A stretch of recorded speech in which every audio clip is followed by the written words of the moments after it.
What if I told you that your pain isn't an illness, but the only sane response in a world gone mad? What if you discovered that your whole life you've been trying to heal something that was never broken?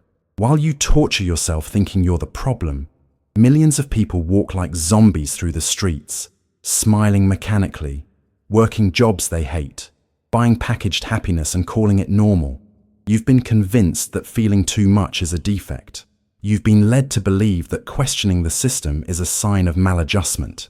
You've been sold the idea that your sensitivity is your weakness, when in reality it's your greatest strength. But here's the truth they don't want you to know.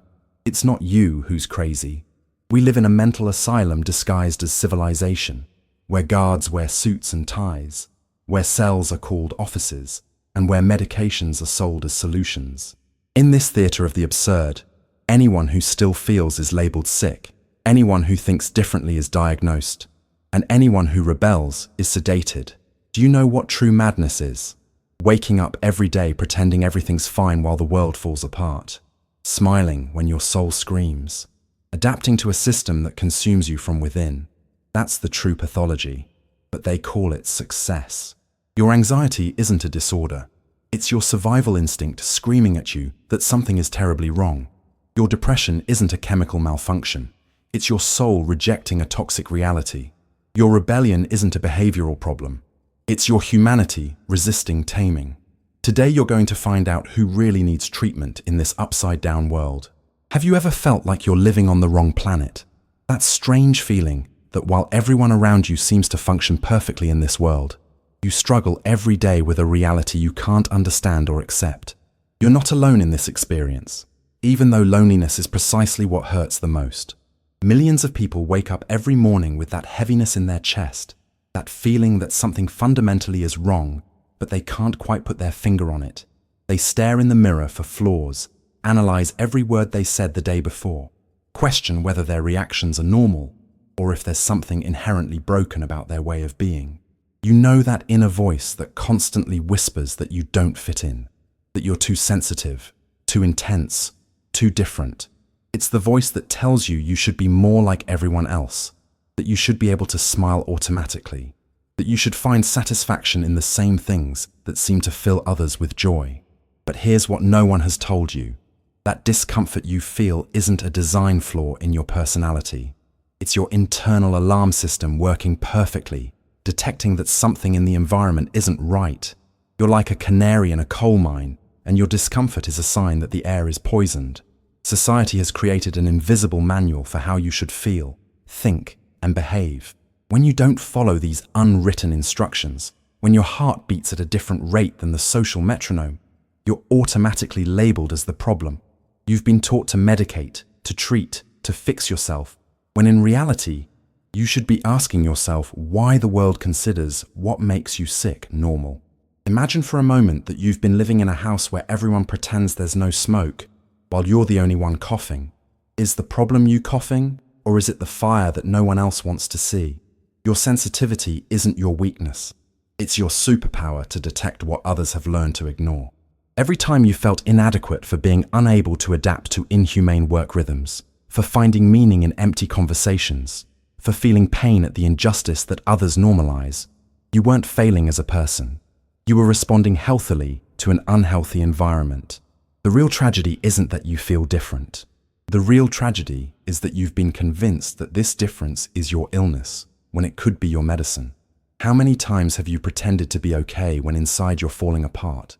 How many fake smiles have you given while your soul silently screamed? How many nights have you lain awake wondering what's wrong with you? Why you can't be like everyone else? Why everything seems so difficult for you when it seems so simple to others? This is the invisible pain you carry, the constant war between who you really are and who you think you should be. It's waking up every morning and putting on a mask so heavy that by the end of the day, you can't remember what your real face looks like. It's living in a permanent state of simultaneous translation, turning your authentic thoughts into socially acceptable versions. Why do you apologize for feeling too much? Why are you ashamed of your intensity when it's precisely that intensity that allows you to see what others don't? Why do you consider your sensitivity a weakness when it's the only reason you can still distinguish between the real and the artificial in this plastic world? The cruelest contradiction of our time is this: we live in a society that preaches authenticity but punishes those who practice it. They tell you to be yourself and then criticize you when your true self doesn't fit their prefabricated molds. They sell you the idea that mental health is important, but only if your version of mental health doesn't make anyone else uncomfortable. Do you know what the most devastating symptom of this social disease is? Self-betrayal. It's when you begin to doubt your own perception, when you start to believe that your discomfort in objectively toxic situations is evidence of your mental fragility. It's when you convince yourself that the problem is you for not being able to tolerate the intolerable. How many times have you thought you're too complicated? How many times have you felt guilty for not being able to simplify your inner world to something digestible for others? Why do you assume that emotional complexity is a flaw and not a natural characteristic of conscious human beings? Society has normalized emotional disconnection and pathologized deep connection. It has turned superficiality into a virtue and depth into disorder. You've been taught that feeling little is maturity and feeling a lot is instability, when the truth is exactly the opposite. Don't you find it strange that in an age where we have more communication tools than ever, loneliness is an epidemic? Don't you find it suspicious that in an era of supposed individual freedom, everyone seems to be a carbon copy of the same template? Don't you find it striking that the more connected we are, the more disconnected we feel from ourselves? Your pain is not evidence of your weakness. Your pain is evidence that you are still alive in a world that rewards emotional death. Your discomfort is not a symptom of your maladjustment. Your discomfort is proof that your humanity refuses to be domesticated by a system that works better with robots than with real people. Every morning you wake up, and the first act of self-betrayal is already underway. You check your phone before you even remember who you are, allowing algorithms designed to capture your attention to dictate your first thought of the day. It's as if each awakening is a small death of your will, a silent surrender to forces you can't even see. You dress in clothes you didn't actually choose, following dress codes no one wrote but everyone obeys. You walk to work that consumes 8 hours of your life. You smile at people you don't really know. You engage in conversations that drain your soul word for word. And the most devastating thing of all is that you believe this is freedom, that these are your decisions. You're like a prisoner who's forgotten he's in a cell because the chains have become so familiar that he mistakes them for jewelry. Every like you search for on social media is another chain. Every impulsive purchase to fill a void created by consumerism is another link. Every time you swallow your true words to maintain social peace, you forge your own prison more precisely than any jailer. Do you remember the last time you said exactly what you thought without any filters? When was the last time you acted purely from your authentic impulse without calculating the social consequences? You probably can't even remember because you've been rehearsing your role in this play for so long that you no longer know where the character ends and you begin. You observe your typical day as if you were an anthropologist studying a strange tribe. You sit in traffic-breathing polluted air, listening to anxiety-inducing news about things you can't control, while plotting to spend money you don't have on things you don't need to impress people you don't really care about. And when you finally get home, you turn on a screen to escape the life you've just been living. The most effective chains are the ones you can't see. They're the schedules you never question, the expectations you never examine, the goals you pursue without asking yourself if you really want them. They're the small, daily concessions you make to maintain your place in the system, each seemingly insignificant, but together they build a prison stronger than any concrete wall. Why do you accept that your worth as a person is measured by your productivity? Why do you allow your self-worth to depend on the approval of strangers on the internet? Why have you normalized living in a constant state of haste, as if life were a race toward a destination no one can clearly explain to you? The deepest tragedy is not that you are chained. The tragedy is that you have learned to love your chains, to decorate them, to show them off as if they were trophies of your success. You have mistaken your prison for your home, and now you defend the walls that limit you as if they were your very identity. More than 200 years ago, a French thinker observed something that would forever change our understanding of madness. He wasn't a doctor, he wasn't looking to cure anyone, he simply asked a revolutionary question: who decides what sanity is, and why? What he discovered was that the line between reason and madness is not drawn by nature, but by power. Society doesn't discover madness, it invents it. Imagine living in a time where expressing intense emotions automatically made you a candidate for confinement, where melancholy was seen as demonic possession and rebellion against social norms was evidence of a diseased mind. Sound familiar? Because even though we no longer wear physical chains, we still chain those who feel too much, think differently, or refuse to smile when everything falls apart. History teaches us that every society defines its own version of madness based on what threatens its stability. In the past, mystics were locked away because their visions challenged the official religion. Today, we sedate the sensitive because their pain exposes the toxicity of our way of life. In both cases, the problem was never the person, but what their existence revealed about the system. Your discomfort isn't accidental, it's archaeological.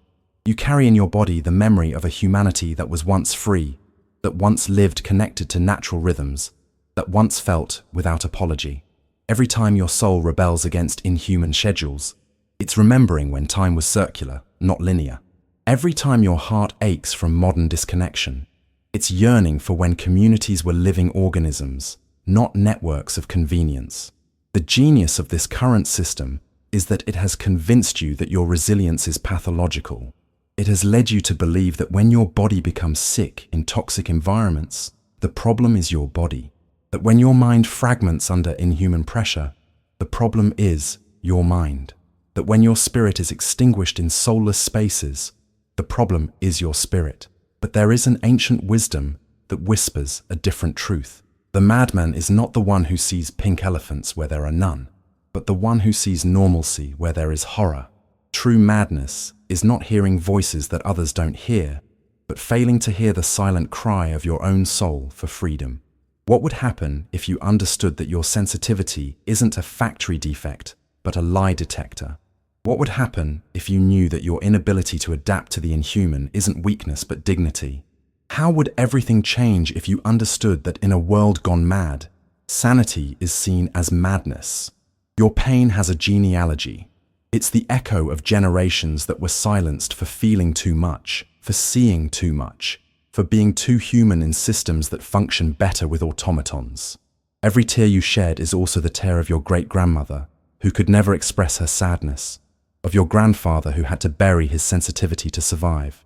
The most radical revolution you can make is to stop treating yourself as the problem and start recognizing that you are the solution, walking in a world that has forgotten the question. What if everything you believed about yourself was a carefully constructed lie?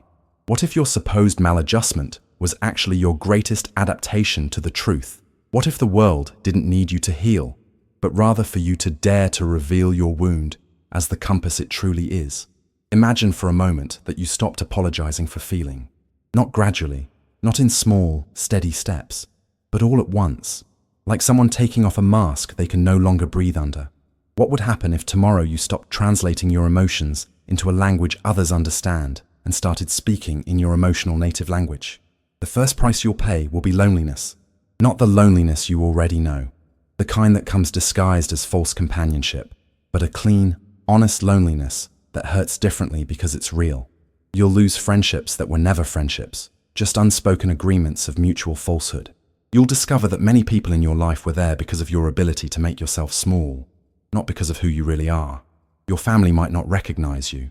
That domesticated version they'd learned to handle will disappear, and in its place will appear someone who says no when they feel no, who expresses pain when there's pain, who refuses to pretend everything is okay when nothing is okay. Some will call it selfishness, others will call it madness. You will learn to call it honesty. But here's what no one tells you about liberation. It's not a destination. It's a muscle that grows stronger with use. Every time you choose truth over convenience, every time you prioritize your integrity over other people's approval, something inside you straightens. It's as if you've been walking slouched all your life and finally remember what a straight spine feels like. Gain doesn't come in the form of external applause. It comes as a strange peace, one that frightens you at first because you're not used to it. It's the peace of not having to remember which version of yourself you showed to each person. It's the freedom to wake up and be the same person you fell asleep as. Do you know the most radical thing you can do in this world? to fully occupy the space your body already occupies, to stop shrinking, making soft noises, asking for permission to exist. When you start living from your true center, not from the periphery where you've been surviving, something in the universe rearranges itself. Not everyone will understand. In fact, most won't. But those who do understand will be your true tribe. They're the people who have been waiting to find someone who would also dare to take off the mask, who would also choose the discomfort of the truth over the comfort of the lie. Your transformation won't be an event. It will be a process of emotional archaeology. You will unearth layers of conditioning, discovering treasures of authenticity you thought were lost forever. Each layer you peel back will hurt because you've been protecting those wounds for so long that they've become part of your identity. The world needs your particular madness, your specific way of seeing what others don't, your unique way of feeling what others have learned to numb. Your sensitivity isn't your burden, it's your contribution. Your difference isn't your curse, it's your gift. Here you are, at this exact moment, with a decision no one can make for you. You can close this screen and return to the theater of normalcy. Pretend these words never reached your ears. Continue being the perfect patient in this asylum, masquerading as civilization. Or you can do something that will change everything. You can acknowledge that the keys to your cell were always in your hands. Look around you with fresh eyes. That office where you spend half your waking life isn't a workplace. It's an occupational therapy room where you're kept distracted while your soul withers away. Those empty conversations you have every day aren't social interactions. They're group sessions where everyone pretends to be sane. That compulsive consumerism that promises you happiness isn't freedom of choice. It's behavioral therapy to keep you docile. But now that you can see the bars of your cage, you can also see that they aren't welded together. Each of those bars is a belief you accepted without question, a rule you followed without asking who wrote it, a limitation you internalized until it became your identity. The first act of rebellion isn't breaking the bars. It's recognizing that you could always walk within them. Do you feel that trembling in your chest? It's not anxiety. It's your true self awakening after years of social sedation. That discomfort growing as you read these lines. It's not fear of change. It's fear of discovering how much power you've been giving away to others to decide for you what is normal and what isn't. The most revolutionary act you can take is to stop participating in your own domestication. Stop voting for your own oppression every time you choose comfort over truth. Stop being complicit in a system that needs you broken to function. Stop medicating yourself against the only disease that truly matters, the disease of living a life that isn't yours. If these words have stirred something within you, if you feel something awakening within, then write in the comments, "I free myself from the invisible chains." It's not just a phrase, it's a commitment to yourself. It's a declaration that you will no longer be the guardian of your own prison. It's the first step toward leaving the asylum and discovering that madness has always been on the other side of the walls. The world needs more crazy people like you, more people who dare to feel in an age that rewards insensitivity, more souls who refuse to be cured of their humanity, more hearts that beat out of rhythm in a society that's heading nowhere. Your liberation won't be comfortable, it won't be applauded, it won't be understood by those who remain asleep, but it will be real, it will be yours, it will be the only life truly worth living. The next step no longer depends on anyone else. It's waiting for you just beyond your first brave decision. The door is open. The asylum can't hold you anymore. What are you going to do now?